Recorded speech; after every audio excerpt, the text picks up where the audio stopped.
Thank you, everybody, for being here today for this very, very important training and prep for our 2026 Lobby Day. Love to see folks from all across the state here to join us. That means we're going to cover a lot of legislative offices on Cinco de Mayo. Our Lobby Day is this year, May 5th. Last year, those that joined us, you know that we touched over, well, actually exactly 100 legislative offices in Sacramento virtually last year during our Lobby Day, which was a great success. We had really good responses from offices. We picked up co-sponsors for our bill, for our resolution, and we hope to do the same thing this year. Just a quick overview of today's forum. We're going to start with a Lobby 101 review.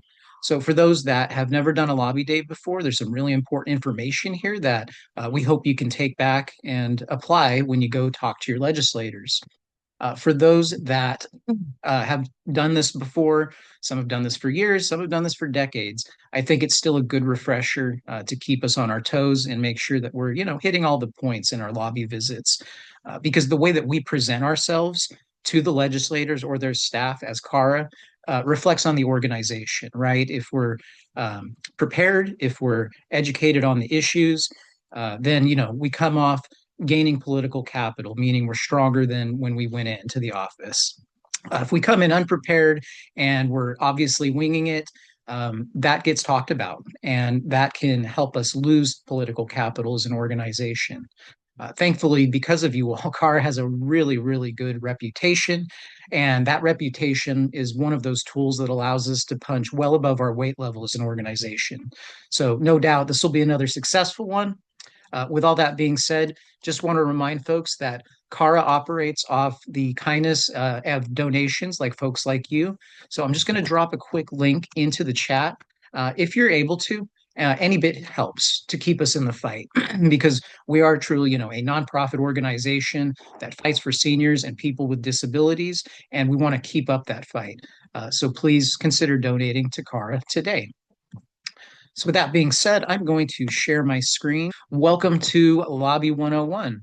Lobbying is sometimes has a negative connotation. In the media, it's kind of spun as, a guy with a suitcase full of money and he hands it to a legislator and the legislator votes favorably on their legislation. Although, unfortunately, that does take place in our government. Lobbying is not inherently a bad thing. Lobbying is people talking to their legislators about issues they care about to help influence a positive decision being made. So don't think being a lobbyist is anything negative. You're doing one of the most patriotic things that an American can do. So I want to just start with expanding our political influence through lobby visits. I mentioned earlier that we have a great reputation, and that reputation leads us to have influence. Influence can help us build power by making the outcome something that we have created a vision for. We're going to skip the introductions. This is normally what we would go through, but we've got a really, really large group today. So if you have lobby experience before, go ahead and throw it in the chat and share those experiences with other people, because some people have lobbied at the local level, some at the state, some national. I've done all three. In fact, I had one instance where I got to internationally lobby, which was kind of different when in Taiwan. But each level has its own unique quirks, its unique nuance. State lobbying I've found to be pretty productive. We have a really good legislature that works pretty well with our organization, with our affiliates. And it's definitely, I would say, one of the more positive lobbying experiences, especially if it's your first time. Staff is usually friendly and cordial. Things can get intense once you get up to the national level, and even local lobbying can get spicy depending on the circumstances. But we should all have a good time. We want to make sure that we're prepping for the before, the during, and the after for the lobbying. So I'm going to go over some lobbying basics here. As I mentioned, we want to do our research because we want to go in there educated, and we want it to be very apparent that we're educated, that we've done research for ourselves and for the team, that we want to identify, what is our purpose for going into this meeting? Are we trying to get the legislator to oppose the bill that we're talking about? Are we going in to ask them to vote yes on the bill? Are we asking them to be a co-sponsor on the bill, right? We want to make sure we know what the goals and purposes are so that way we can formulate our clear asks. And the asks is, I would say, one of the most important parts of a lobby visit because you can come in with the most eloquent and educated speech about a bill. But if we're not asking them, will you vote for this? Then they may just, say thanks for visiting. We want to make sure that we're asking those questions, right? Will you vote against this bill? Will you vote for this bill? We also want to predict our outcomes. And this isn't going to be 100%, right? This is us as CAP members assessing what we know about the legislators, their voting history, and what we think is the outcome. This legislator has supported our bills, for a decade now. That might be a predicted outcome of a yes vote, or at least a positive reception to our legislation. Conversely, we're going into an office that has refused to meet with us for years, and for some reason they've taken a meeting with us this time. We can assume that it's probably not going to be an instant yes. It might need some massaging and some work, but we just kind of want to go in with some expectations. Want to create our agendas, right? We're all familiar with the organizing space here, so we want to make sure the agenda is clear. Introductions, who's going to talk about what, and who's going to be the nailer, right? The nailer is your closer, the person that does the asks.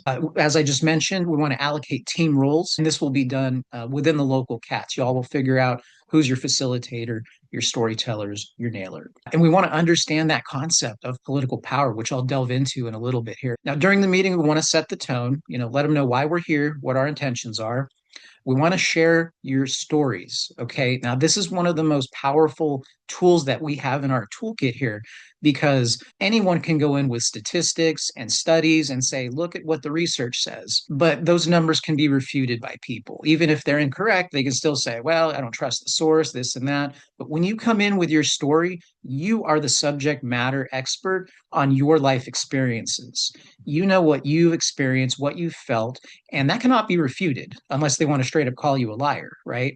So our stories, especially when they're compelling and related to the legislation that we're talking about, are extremely powerful. Again, I'm going to repeat it, make those asks.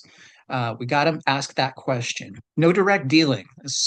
Some people may not know what this means, but you may have heard of like quid pro quo. We do not direct deal. That means saying, okay, Mr. Legislator, if you vote yes on our bill, then we'll have folks work to help you get reelected. We don't do that here. That's not good, and that's not how we operate. We also don't make promises, right? We don't say, okay, well, we'll do this. It's the same thing. Quid pro quo. We don't make promises to the legislator or their staff in exchange for anything. We will want to take notes on how the responses to the bills are. We'll probably, if we're talking to staff, get a lot of, well, okay, this sounds good. Let me talk to my boss about it. Or, we can't commit to anything yet. We want to, research this a little bit more. So it's important that you take little notes of things like that, because as we intake all the notes from all the legislative visits, we want to make sure that we are going over, the different ways to approach the follow-ups. After, we want to debrief the experience, want to make sure the ask was addressed, see if we got any new information out of the meeting. Is any more education needed, when we'd follow up with materials? How responsive or non-responsive were they? Were our predicted outcomes what we thought? Were they not? Why not? And then we want to fill out a report back form, which we'll get to everybody. A little more on political capital. This is a metaphor that we use in political theory to conceptualize, accumulating resources. Imagine a bunch of coins, right, that we get for doing things politically that make us look better, that build our power. If we, again, do something that makes CARA look bad or ignorant to something, then we're giving people our political coins here. So it's not literal. It's just a way for us to understand that politics has its own economy. And right now, we're in a good spot in that economy. Political power, when we want to build it, again, come prepared, come with a mandate. You want to be professional. have clearly defined and achievable asks, and plan for follow-up. If you're obviously winging it, you lose political power. Again, asking for favors or quid pro quo, not good. If we're unprofessional or rambling or we go off topic, those things are also bad because these staffers and legislators are extremely busy, and these meetings are going to be very tight, 15 minutes, at the minimum. So we want to make sure that we are being very clear with what our intentions are there. And then if we don't follow up or follow through, that also looks bad on us. So, what is the most powerful aspect of a lobby visit? Again, it's your voice and story because you're the expert, and we want to provide ideas for solutions and an opportunity for collaboration. We don't want to come in and just say, we got a problem. We want to say, here's the problem and here's the solution. If you vote this way, the problem can go away. Going over the roles really quickly, the facilitator, this is going to be like the lead. They do the intros and they manage the time, which is really, really important. Storytellers, again, you're our tools to get to where we need to be. And the nailer is the person that does the ask. And then your team recorder is going to report back on the form and take notes. Just a sample of, what an agenda could look like for your CAT. You could copy this or you could make your own. You do your intros, then you do the overview of each bill, you do your stories, do the asks, you close up, you thank them for being there, and then you debrief with the team afterwards. This is some intro to CARA's talking points. I won't go into this because y'all have the copies of this presentation. Again, you could say this word for word, or if you have your own, wording you want to use, please feel free. And then we want to wrap up. Facilitator is going to do this. Make sure they've responded to the asks, figure out what the follow-up is needed, any final comments, and then we want to thank them for their time. Even if they said no to our bills, we still want to thank them because they made the time for us to meet with them. All right. And that concludes our Lobby 101. We'll go ahead and pass it over to Daisy to talk about the actual bills we'll be talking about. Take it away, Daisy. Thank you, Rob. Hi, everyone. My name is Daisy Oram. I'm here with Cara. I use she, her pronouns. I'm our legislative advocate and our Northern California organizer. So what I'm going to do is share with you all what we have on the docket for priority legislation. And after I go through all of the legislation, you all are free to ask me any questions. So the first is AB 1790. This is Assembly Bill 1790 by Assemblymember Connolly. And this is the title of it is Ending the Water's Edge Tax Loophole. So what this bill is doing is it's closing a corporate tax loophole. And by doing that, it would return $3 to $4 billion annually to California by closing this loophole. This revenue is going to be vital to protecting state programs like Medi-Cal and IHSS.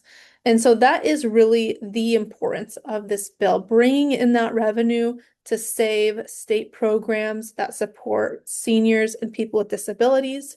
So, like folks mentioned before, that's the kind of story you're going to want to tell in relation to a bill like this. This bill is currently awaiting its committee hearing in Assembly Revenue and Taxation. The next bill we have is AB 2575. This is by Assemblymember Ortega. This is the Healthcare by Humans Act. So AB 2575 regulates the use of AI to ensure healthcare workers can exercise their clinical professional judgment and holds developers accountable for patient harm caused by AI tools. And I'll give you a brief example of a story on this. So in healthcare settings, AI can now tell your healthcare workers, nurses, doctors, etc., how to do their job. So, for example, you may be at the hospital and the AI is saying, hey, you need to discharge this patient. And a nurse goes in to check on the patient and they're unconscious. So AI can't tell, what someone's actual status is. They can only see what's, going through the system, what's on the computer. And so that is an example of something you can talk about. You can also mention, hey, I've been in the hospital before and I wouldn't want a computer telling my nurse how to do their job. This right now is in Assembly Privacy and Consumer Protection. It's already passed Assembly Health and Assembly Labor. And the last bill that we're encouraging folks to really go in depth on Lobby Day is Assembly Bill 1900, AB 1900 by Assemblymember CARA. And this is CalCare. I think most of you are familiar with this type of legislation, but A brief overview is this bill would set in motion a single-payer healthcare system in California for all residents, regardless of citizenship status. By streamlining payments and lowering per capita healthcare spending, CalCare guarantees quality healthcare, including long-term care without out-of-pocket costs. Maybe you have a story, maybe you've lived under a single-payer healthcare system before, and you can talk about that.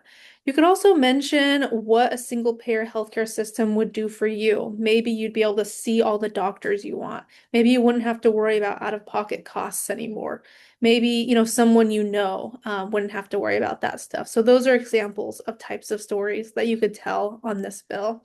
Currently, this bill has not yet been assigned to a committee, so it's still just been introduced. A couple other bills I'll mention, but won't need to be gone in depth about during Lobby Day. The first is a resolution, AJR 25, Assembly Joint Resolution 25, by Assemblymember Bonta. So, AJR 25 urges Congress and the President to immediately restore and extend the Enhanced Affordable Care Act premium tax credits to reverse harmful premium increases, protect access to affordable health care, and ensure that families in California and across the nation are not forced to choose between medical care and basic necessities. This resolution has already gone all the way through the Assembly and is in the Senate right now awaiting its committee hearing. We're encouraging everyone on Lobby Day to just do a brief, like 1 or 2 sentence on this resolution. It may be a thank you to those in the Assembly who have already voted for it, and it may be a very brief urge to the senators to vote in support of it when it comes before them. And the last bill I'll mention, we won't need to talk about on Lobby Day. This is a bill we are priority opposing. AB 2443, Assembly Bill 2443 by Assemblymember McKinner. This was about ending the carrier of last resort obligation, maybe a topic you are also familiar with. So this was a proposal that would eliminate the mandate for telecom companies to provide universal home phone service in California and would potentially leave rural and low-income areas without reliable home phone or 911 service. So luckily, we have been working to oppose, these efforts for quite a while and got really ahead of this year. And so as a result of those efforts, the author has actually pulled this from committee, meaning essentially it's not moving forward at this time. We're continuing to monitor this issue, but because it's not a present issue or present bill at the time, it won't need to be included in our lobby day. And I'll now pass it off to our next speaker, Mark Victoria. So as you all are well aware, Lobby Day is on May 5th, Cinco de Mayo. I'll just be kind of covering, just logistics, lobbying 101. I think Rob's already covered most of that and just take some questions from you all. So just some of the logistics here. So we will be doing a, just similar to last year, at 8:30, we'll be doing a morning kickoff. And so I know that program and agenda is still being worked on. Please join us. We're hoping to have some legislators on there to just do a brief, quick conversation on their bill. But really, this is just, kind of a kickoff and a rah-rah to get us all excited about what we'll be doing for the day. We'll go ahead and I'm not going to say everybody, because depending on what cat you're in and depending on what team you're on, you may not have a meeting start at 9 o'clock. But the first meetings will be scheduled. We'll begin scheduling at 9 a.m. We'll go ahead and schedule those all the way through noon. We're hoping that everybody gets a lunch between 12 and 1 o'clock. And then most of the meetings will then again be scheduled between 1 and 4:45, which will be the final meeting of the day. I am trying to do either 15 to 30-minute meetings with the legislative staff or the legislators. And of course, that's depending on their schedule. I know that there was a lot of meetings back to back last year, and we had multiple people that were in meetings for almost what felt like 4 or 5 hours straight. So we're trying to make that a little bit lighter this year. And since we do have at least one more team member and potentially 3 more, I'm hoping that, we'll have a little bit more breathing room in between meetings coming up this next month. So dress code and the prep for Zoom. We're going to go ahead and try to do this real quick, which is So cute. Quarantine. You said you both received the agreement, correct? That's correct. Okay. I'm so sorry. Let me just lock the door, please. Just hold on. No problem. Nice shorts. Nice shorts, Josiah. Oh, oh my goodness. I'm so sorry. This is embarrassing. Please forgive me. It's no problem, Josiah. No problem at all. Oh, with the shorts. That is hilarious. We're using an Coronavirus. ironing board for all right. Anyway, it's just I love that one for what is the new Zoom dress code, right?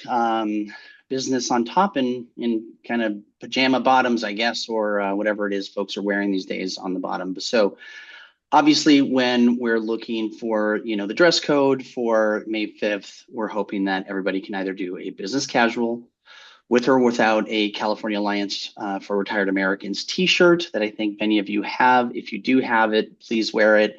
If not, collared shirt, kind of whatever. And then if you're wearing shorts or pajama pants and you stand up, please just be aware of what comes on your screen. One of the things that we're going to ask everybody to do in the morning with their teams is just to do a tech check. So just making sure that the lighting is good where you're at. I know that a lot of times my lighting gets very dark, so I need to adjust my light here to make it a little bit brighter. I need to make sure that the sound is going to be okay. What background noises do you have? I live in the suburbs, and one of the bad things about the suburbs, depending on what day it is the amount of gardeners that I have. So constantly having to make sure that that noise isn't getting picked up. Please know how to mute and unmute yourself and how to use the chat box in case there is some kind of, back end communication with your team. And then, there's, I don't have it, but I know a lot of the team has a CARA logo that they go ahead and put right up in one of their upper corners. It may be good for you to have that as well. And then just make sure that you display, whatever your name is, go ahead and put, your full name. If you have a title with the organization, go ahead and do that. And then just put your city, the city that you live in. That way legislators know if you're one of their constituents. And then one of the things, and this is primarily for team leads to ensure, is just that we have some time management and that, we know how many minutes each person's going to be talking on each bill. And just to make sure that we don't run out of time and, all of a sudden we've got, 30 minutes. We've only talked about 2 bills. And we now have to just rush through the last few bills there. So just time management throughout the day. So for the lobbying training, the attendee packets will include your schedule. There'll be some talking points, the legislative fact sheets, and the team will decide in the morning of lobby day who's going to be talking about which bill, who's going to be doing the note taking, who will be doing the introductions. So, in your teams, and again, this is something that we're talking with staff, but also for your member leaders, to assign one person on the team to do at least one of the quality social media posts. So if somebody can take a screenshot, put it up onto, social media, whoever's the most active in your group. And I think there will maybe a hashtag that we'll ask you to put into that as well so that we can go ahead and track those meetings. So in the morning, briefing with your team leaders, review your meeting schedule and legislators for the day. We're obviously going through the bills and everybody has at least what bills will be on. So just make sure that you're comfortable with those bills. And again, you don't have to be an expert. Assign those roles as to who's going to do what in each of those teams, and then practice together where we can and run through the meetings. So in preparation, research the members who you'll be talking to. There is a folder that, the team can share with you that gives I went ahead to put together a bio for each of the members. So who they are, do they have a stance, a history on the issue? That may or may not be clear. What committees do they sit on? Have they already voted on this bill, or are they already a co-author for the bill? Know what you're going to say. Practice your talking points. To have a personal story, but instead of just a personal story, I think the other question is why do you care about this issue? Why is that important to you? Once again, logistics, just practice with your team. Dress professionally. Prepare yourself for the day of Zoom meetings. Get yourself a comfy seat. your water, your coffee, or whatever it is that you drink throughout the day. Lobbying, how to lobbying. I know Rob kind of went through this, but some of the key principles, just, lobbying is all about building those kind of relationships, even in a short meeting with folks that you may not normally have the ability to build a long-term relationship, but just being able to build a quick relationship with folks there in that room. So have a conversation. Don't feel like you've got to be doing a presentation, right? I think as a former staffer and a former lobbyist, I'm very comfortable with understanding that the folks that were coming in for lobby days weren't necessarily the policy experts, but they were there to help us understand just why this bill mattered, right? And trying to understand the story behind why these issues are important. So know what you want them to do in the short term, right? So if the bill, I know the bill, we're doing lobby day just after policy committee has to hear their bills, which is April 24th. That's the last day before they have to get out of their first policy committee and go over to the fiscal committee.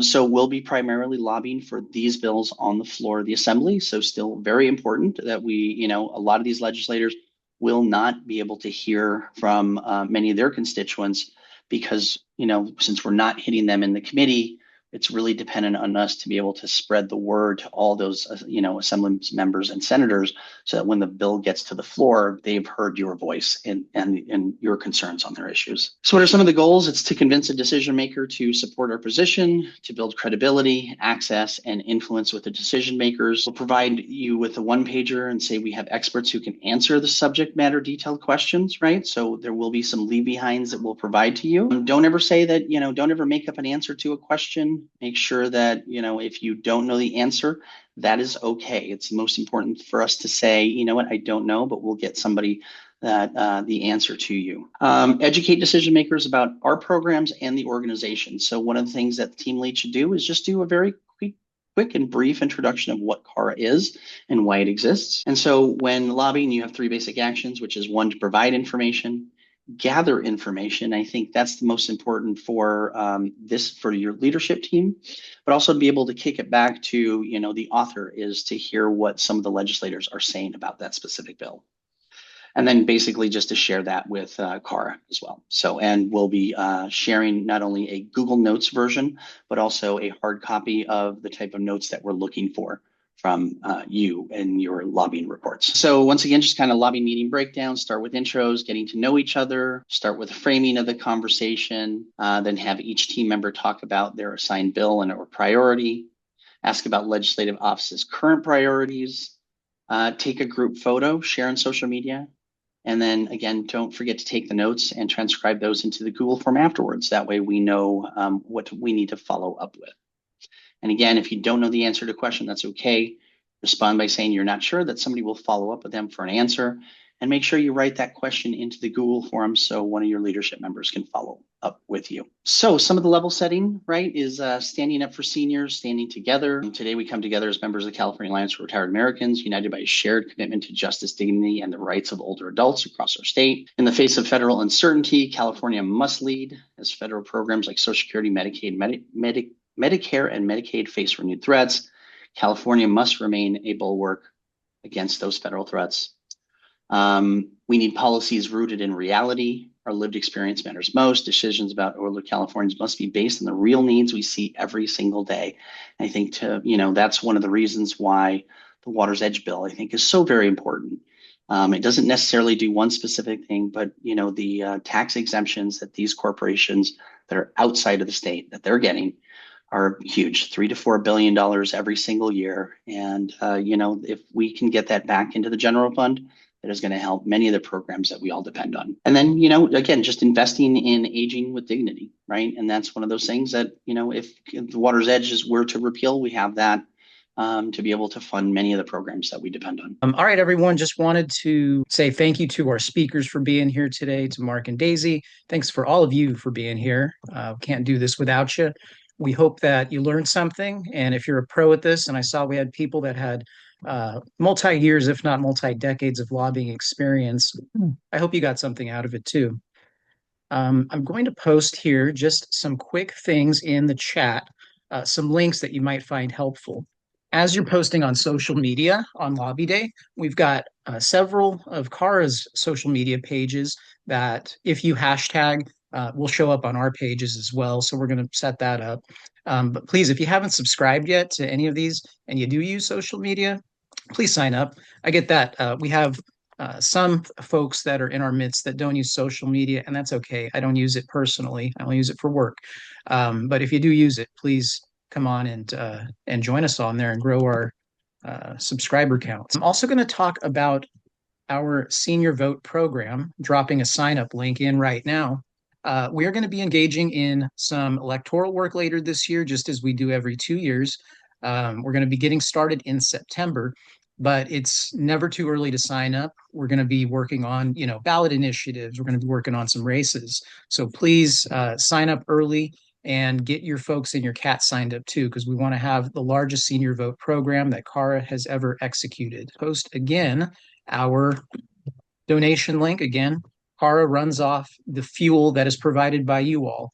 And we don't want to run out of gas. We're going real fast right now, and we're headed in the right direction. So please keep this machine fueled. We want to have CARA around forever, and we want to continue to grow our organization and grow the power that we have. Some people aren't signed up for our CARA alerts. This is CARA's monthly newsletter. Best way to stay informed. We talk about everything that we do essentially in these. So if you're not signed up, please do.